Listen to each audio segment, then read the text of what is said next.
There is no study that shows that teaching those signs is going to delay language. Welcome to Transforming the Toddler Years, a Core 4 parenting podcast for conscious, cycle-breaking parents ready to turn toddler tantrums into teachable moments. Hi, I'm Cara Tyrrell, a lifetime lover of littles, mom to 2 grown and flown girls, and an early childhood educator.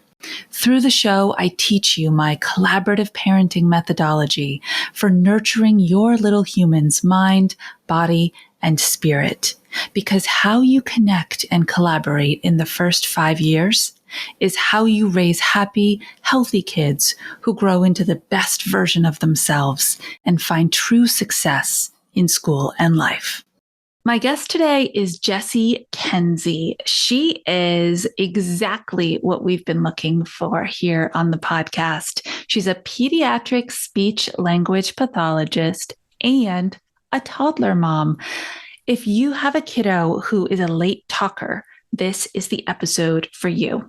She owns a private practice called Simply Speech Therapy in Southern California and provides parent coaching to families of late talkers. Prior to being a speech therapist, she was a high school English teacher, and her mission through speech therapy and parent coaching is to celebrate children's unique strengths and interests while helping them communicate successfully at home and in the community. She's also a wealth of knowledge on the way kids process information. I hope that you get a ton out of this episode with Jessie, because I know I did. Jessie, thank you so much for taking some time to be here with us today. Excited to talk about talking.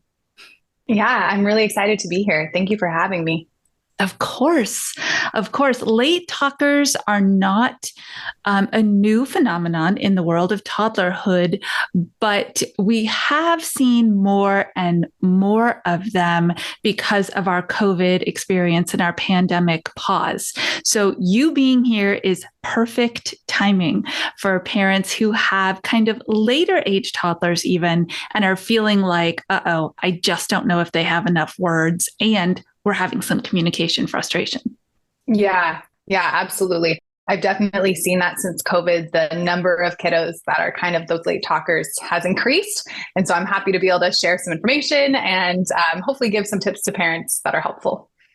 Fantastic. Why don't we start with you, who you are? Because you are exactly who we need right now, and a toddler mom. So tell us a little bit more about you and your background.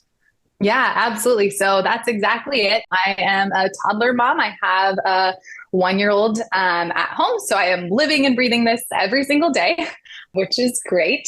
And then on the other side, I'm a speech language pathologist, and I specialize in working with pediatrics children, specifically early intervention. So our 0 to 3-year-olds, those, potentially late talkers.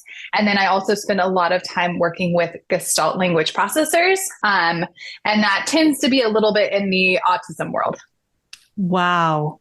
What a unique service that, because parents are finding more and more, especially with these gaps that are showing up. Oh, does my child need testing for this? Oh, is my child going to get labeled with that? So can you talk a little bit? I'm also an early interventionist, so I understand what you're saying, but I want to make it crystal clear for all the parents out there listening. What does early intervention do and can do that late intervention, 3 years old and up, what's the difference between the two? Yeah. So early intervention, the easiest way to describe it is really just anything from that 0 to 3 range. It's going to be those supports that are in place when your child is really young. So when they are a toddler, if you notice, or maybe your pediatrician notices that your toddler might have some speech and language difficulties, maybe they're just not quite talking as much as they would like to, or you would like them to, then they can get referred for early intervention services. A lot of states will offer services kind of through the government in different ways. which is great. So if you're concerned, that's something you can look into. But those early intervention services are really in place to provide support right away. Because the earlier you can get support, the earlier you can get intervention, typically the better. 100% agree. And the earlier you can get intervention, the more likely that your kiddo will hit milestone level, age level, grade level, whatever it is in your particular space before they take that next leap to preschool, to kindergarten. And that feels really good, that you feel like you're giving them the skills they need so that they're not entering a new classroom behind. Absolutely. Yeah. And a big part of that is, a 2-year-old that's not quite meeting their language milestones, which for words would be about 50 words. You would want your toddler to be at 50 words at 2. But by 3, that number has quadrupled, right? And so as your toddler gets older, a lot of times those gaps can get bigger. And we want to close those gaps just as quickly as possible. So I want to share a story with you. I don't think I've told this story on the podcast before, but I'm fluent in sign language. And so having bilingual kids felt really right to me, giving them that gift. So our daughter, Claire, was pretty close to fluent at like 2.5 years old. And she and I could just chat, and it was great until we found out that she actually had a mild hearing loss because of chronic ear infections. And I thought nothing of her lateness to really have full and complete sentences because I knew the history of language learning. And I was like, it's fine.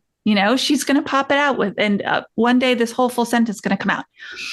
And then we realized, nope, that's actually not going to happen. And we ended up putting in the tubes. Her ears regained all the hearing, the little bit that they had lost. But for her, signing was easier than talking at that point. And so I would take her to her speech and language sessions, and this amazing woman named Megan would talk to her, and Claire would sign back. Mm-hmm. And she was like, okay, it's time to learn to talk.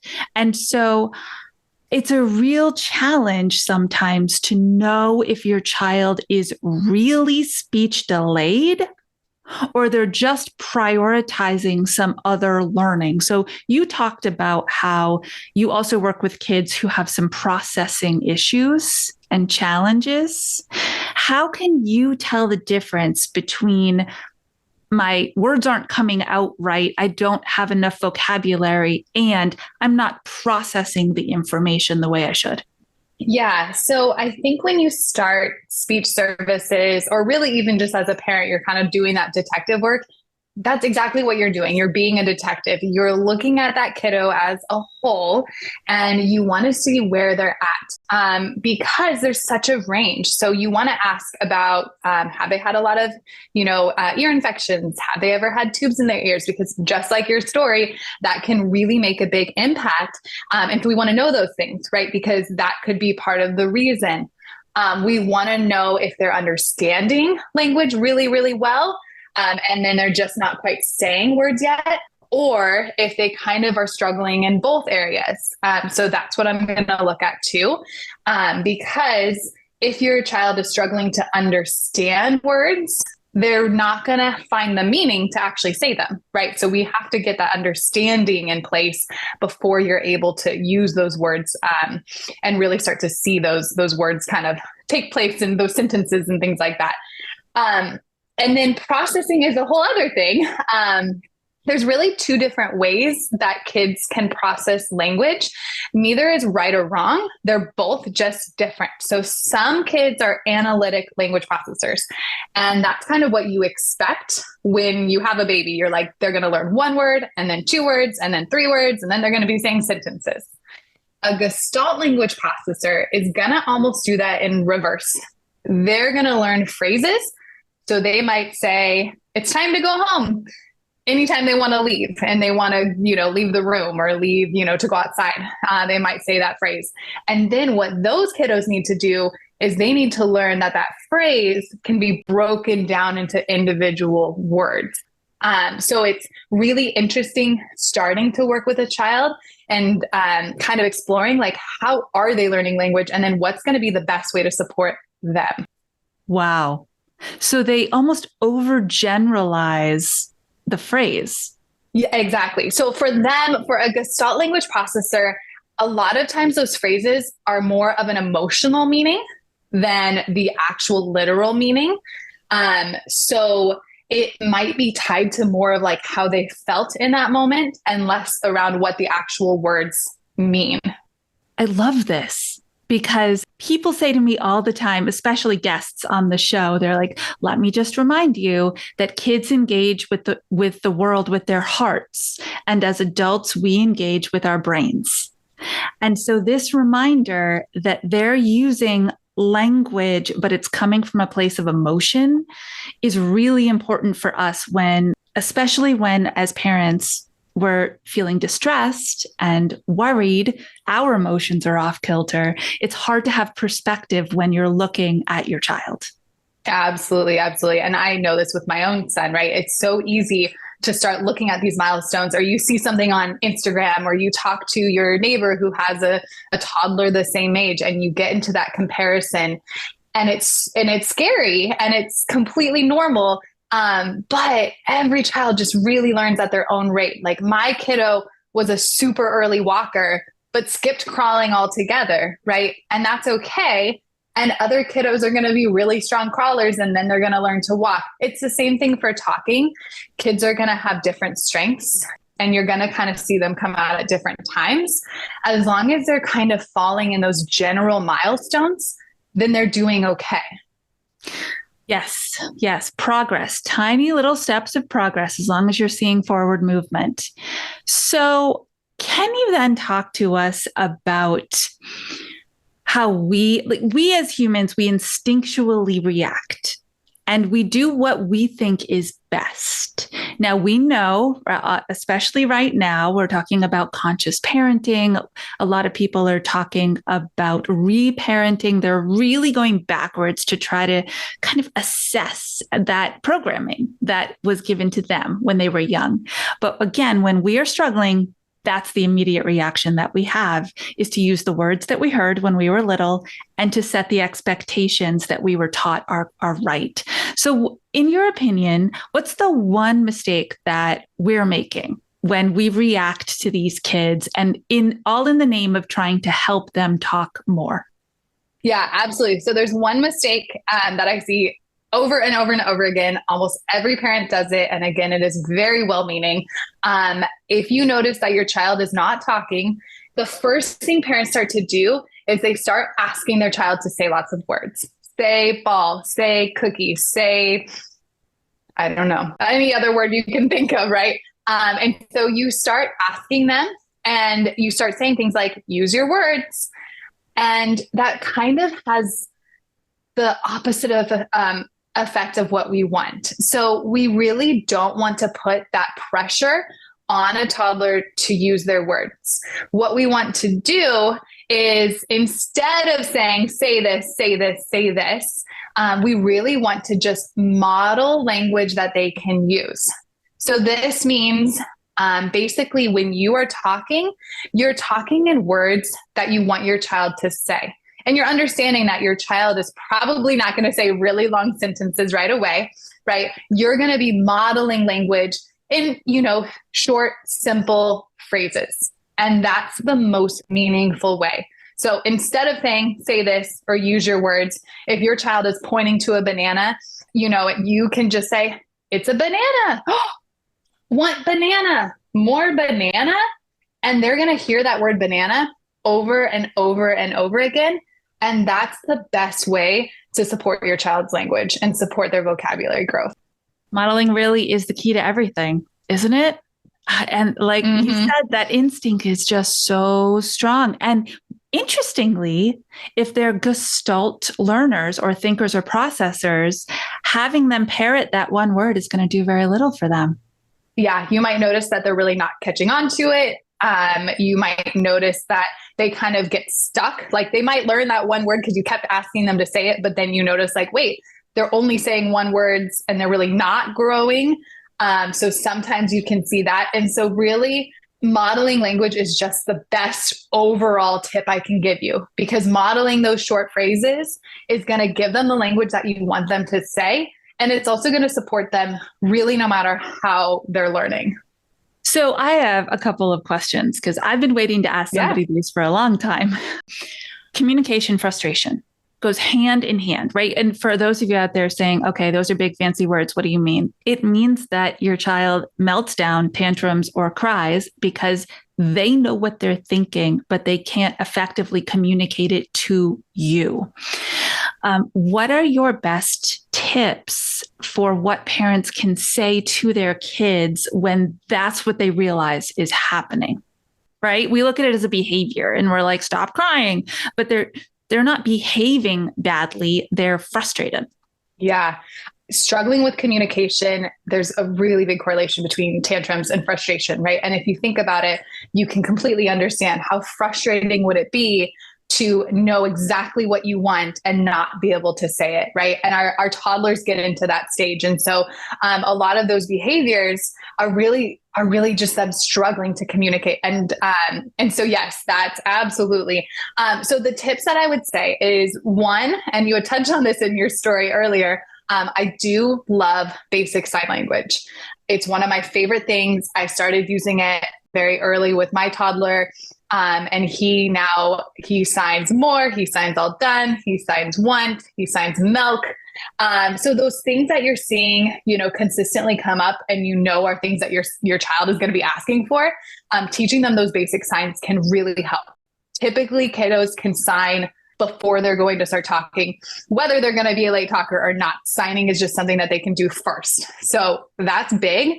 If you have a toddler, 8, 9, 10 months, and even, up to a year or more, if they're not talking, pairing some of those signs can be super helpful.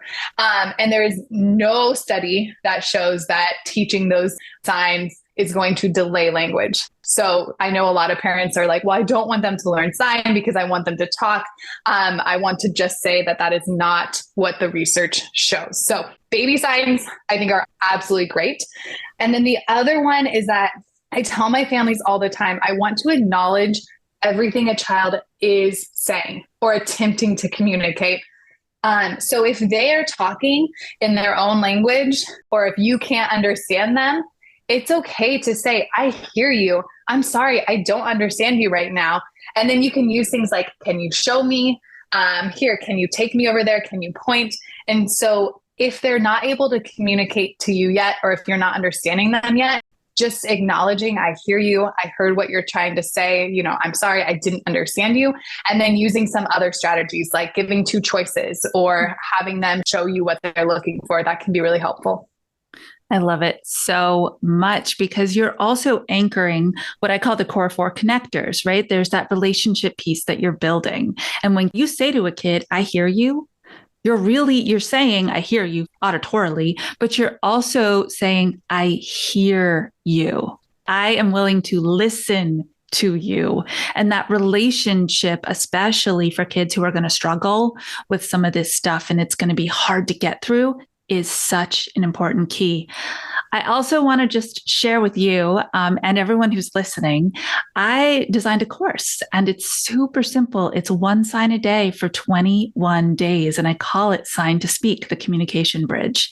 And you are 100% on task with that kiddo of yours, because the way that I think about signing, just the simple basic ones, not the way I tried to support my kids to be bilingual, is that we are setting them up to be able to do cognitive processing and make their own choices before they have a voice. And so it's a passion of mine. And I'm so glad that you are sending people down that path, even though they're saying to you, I want my kids to talk. Okay. So what else did I want to know? Oh, yeah. I have so many parents who say, oh my gosh, the way my child says things is just so cute. I know it's not right, but I repeat it back because it's just so adorable and I kind of never want it to end. Positive, negative, no. I totally understand it. No Yeah, judgment. I totally understand it. So it's hard because I get it, right? Like my kiddo, he had the cutest sneeze. And I know that sounds funny, but he used to sneeze and he used to do this like big sigh afterward. And I was just like, I never want that to stop. And it's already stopped. He now sneezes like a normal kiddo. But I didn't want that to stop. And it's the same thing when your toddler starts saying a word and they just say it so gosh darn cute, right? But as much as you can, the speech pathologist in me is going to say, don't do it. Don't fall for it. I know it's so cute. It's totally okay that they are saying it wrong because toddlers are not supposed to be able to say all their sounds, right? They are going to simplify words, and that is 100% okay. That's part of their learning process. But the way that they learn those other sounds and the way that they continue to grow is by you modeling it the correct way. So if they say Wookie for cookie and you think it's so cute, right? You can still think it's really cute, but what I would tell you to do is model back the correct way. So if they say it wrong, you say, oh, you want a cookie, right? And you just give them that model. They don't have to repeat it back the correct way. They don't have to do anything at all. All they do is they say the word and they say it in their cute little voice, and you just model it the correct way back. It's a good way to show, hey, I was listening. I heard exactly what you said. And also you're giving them that model of what the sound and the word should be like. Absolutely. And the other thing for those heart-led mamas out there who are like, oh, but it's too good. When I had kids, we didn't have cell phones. We didn't have the ability to do audio recording, but you do. If you really want to hold on to this and have that memory, take a little audio recording of it. Have it for yourself. We used to make what we called the Tyrrell family dictionary. And then I would put it on the refrigerator with the word they were saying versus the word they were meaning. And that helped me hold on to it too, while I was trying to be a good model for them. And one more, just for fun, this little girl I used to nanny for forever. Her forehead was her whorehead. Oh, that's adorable. I know. And easy not to say back because, kind of controversial. Right. But it was so cute. So I know you all have those out there, and really you're just holding on to those sweet moments. But now you have tools and resources for that. Wow. Yeah, definitely. Get a video for sure. Oh, yeah. You could do video, of course. Yeah. Clearly, I didn't raise. No. But that's, get a video. You want that memory. And then also realize that as they stop making those little mistakes, it's growth and it's that progress that you want to see. So as much as and I know it's like, I don't want my little baby to get any bigger. I just we're cherishing every single minute here, but all of that growth is such a good thing. So just try to see it as that positive growth as much as you can. Absolutely. Well, you are a wealth of information, and I love that you have one foot in the mom world and one foot in the healthy development, cognitively and auditorily world. And so you also have a program that you've designed for parents who need some support. Will you give us a little bit of information about that? Yeah. So this really came out of me becoming a parent. Honestly, I was going down the Google rabbit hole for sleep. My kiddo did not want to sleep and I was losing my mind. So I started looking into a sleep consultant, and I realized how much information they had and how much of an impact talking to someone else in their area of genius made a big difference on our life. And I was like, wait, you know what? This is what I do all day long. I can share information in the same way. So I created the Young Talker Academy.